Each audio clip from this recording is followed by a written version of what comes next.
ISMA and MSS wrapped up their season this past weekend down in North Carolina.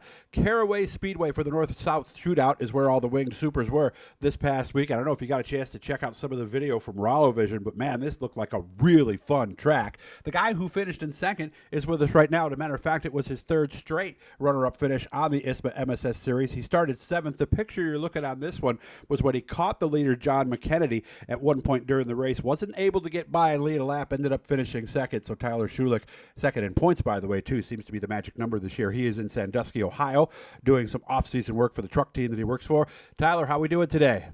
Good, Doug. Thanks for having me on. I appreciate you making time for me. I know that you're very, very busy. So tell me about the race. We started seventh. I talked to our eventual winner. I guess he passed you as he came through, but at some point you were able to run him down. So how did the race flow for you and John? Yeah, it was. It got exciting there, at the beginning and then towards the end.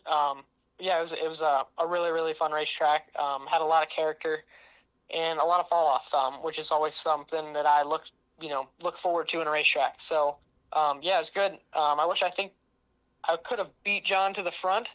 I think we were good enough to hold him off at that point. He got beside me trying to get around some traffic, and he beat me to the front. I paced him to the front. He got there before I did. And you were talking about the fall off, and what he's talking about is lap times and tire wear and things like that. He said that he was kind of trying to save some tires when you caught him. Did you kind of see it the same way? I just kind of seen him just kind of get comfortable, and I just tried to pounce and go, and it nearly worked out, and the caution come out about a half lap to a lap later, and it just didn't pan out our way. I always you always look back and think if I could have done this different or that different, and it just didn't pan out the way I had hoped, and now I look back and I wish I'd have done this different or this different, and just try to learn from it and be better. How do you know if you're catching somebody because they're actually getting slower, or if you're catching somebody because they might be riding around? Do you know? No, not necessarily. I mean, some places, you can run 50 laps, as hard as you can, and the tires really don't fall off. Some places you can run 10 laps as hard as you want, and you can really, abuse your tires. So, you kind of just, take the knowledge that you have of, your whereabouts and your surroundings, and you usually have a pretty good idea, what part of the race and, where you're at with things. How were you with your tires? Our tires were really good. I tried to pace myself and be aggressive, and as well as, save the tires as much as you can and not try to slip them and abuse them. But, there's a time you got to go, and there's a time, try to pace yourself and mind your P's and Q's. So, it's quite the balancing act. I would imagine it would be. I talked to Matt, and he said that when you went by him, you were on the outside. I noticed in this picture you're on the outside. Were you pretty much running the top the entire race? Was that the groove the car seemed to like? Yeah, I mean, the car was, from the time we unloaded, the car was good on the bottom, the top. Wherever I wanted to go, the car was exceptional. So I just kind of started picking to the outside, and nobody really wanted to go up there. So, you got to go where they aren't. So it all worked out just to, I got quite a few cars on the top. So it was just kind of how it panned out, and the car was good up there. So that's where I had to go. Yeah, because sometimes you do want to do a preferred lane. And like you said, in this case, it's just, well, they weren't up there. So if you're going to get by them, you got to go someplace else. Does running the top there versus the bottom kind of save your tires a little bit? I'm not sure there was any bit of pavement left there that would save your tires. Okay. It was worn out from top to bottom, which is, in my opinion, is a good thing. Yeah, because I've talked to a lot of guys, and they say that it's kind of fun when you're going to get some fall off, because then you can't just, like you said, run hard for 50 laps. It puts a lot more strategy and driving strategy in the hands of the driver, doesn't it? Yeah, I wholeheartedly agree with that. It puts it more into the driver's hand and, the crew's hand, and trying to, give yourself a car that stays balanced through a run when the tires do fall off and the fuel load. So, it just adds to it, and, slipping and sliding and, being able to move around and try different lanes is always something that I've enjoyed, and I look forward to in a racetrack. I watched some video from this place. 1 and 2, considerably different than 3 and 4. Looked like a fun racetrack, is it? Oh, absolutely. Yeah, it was two way different ends. Mm-hmm. And you can't set up, obviously, to be better at both. Were you better at one than the other? Yeah. Or does it matter? Yeah, we were definitely. I felt better in 3 and 4, and 1 and 2 we were really good. Just weren't as good as the 79 car up off the corner. Okay, so that was what did it. So there's nothing as you look strategy wise or something you could have done different that might have allowed you to get ahead of John and stay there. Yeah, I should have been a bit more aggressive early in the race to get by some cars, and that's part of the whole balancing act of being aggressive early or not, and not putting yourself in bad spots.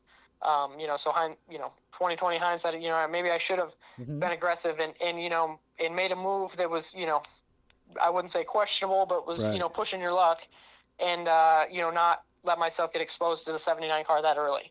So yeah, it's one of those things, you just gotta kind of learn from, and Yeah. make a mental note and try to learn from it and be better. And John's a really good race car driver, and we've had some great battles the few times we ran together, so it's a lot of fun to race with him. And yeah, you learn stuff when you race with the best. So Okay. make a mental note of it, and yeah, try to be better for the next one. Second season, by the way, in the Bodnar car, one win and a whole bunch of second places.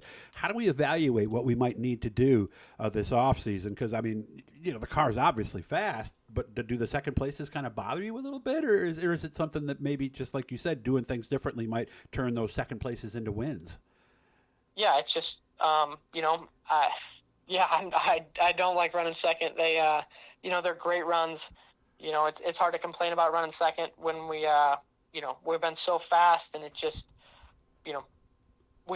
I do it just for the thrill of victory, and that, that's what we strive for, week in and week out.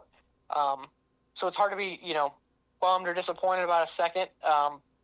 But in the same token, Yeah. it just drives you that much harder You wanna win. to try to be better, and go chase those wins. And they're coming, you just got to stay with it, and yeah, just keep progressing, and stay after it.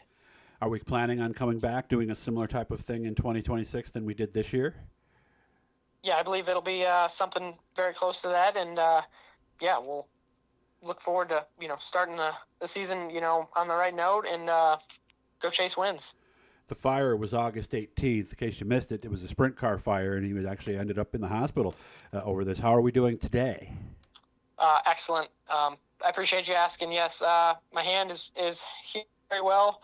My face is also healed very well, and slight scarring, and just a little bit of a tan. So we're yeah, we're on the right track. Nice. So, are you done with the doctors and everything? Are they still keeping their eyes on you? Nope, we're all cleared, and yeah, no further issues that pop up, and yeah, we're good to go. 2 minutes left in this at this point. From a mental standpoint, because I've talked to enough guys who have been in the situation that you've been in, and some of them say that it stays with them a little bit. Others try to block it out and just not even think about it. Where are you on that scale? It's definitely something that I feel you have to think about, and look back and think, how did it happen? Why did it happen? And what can I do to fix that and eliminate that? So yeah, I think from the standpoint of behind the wheel is I had to put that behind me, and realize that that's why I have all the best safety gear. That's why I have all the best crew guys and team, and surrounded myself with the best people possible. So that's not a worry. And the fact of that it was something that I had missed. It puts me back to the mental state of what can I do to be better and fix this issue going forward. And not only a fuel system, but what can I how can I use this to propel myself forward and learn from it and be better. That's all you So can do. yeah, it's something that it's not ideal, but you gotta work and be better about it.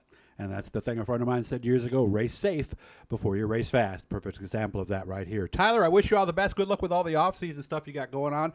And I know you're busy, so I appreciate you making time for us all year long so we can have these conversations. Great job, and I hope you have a great holiday, okay?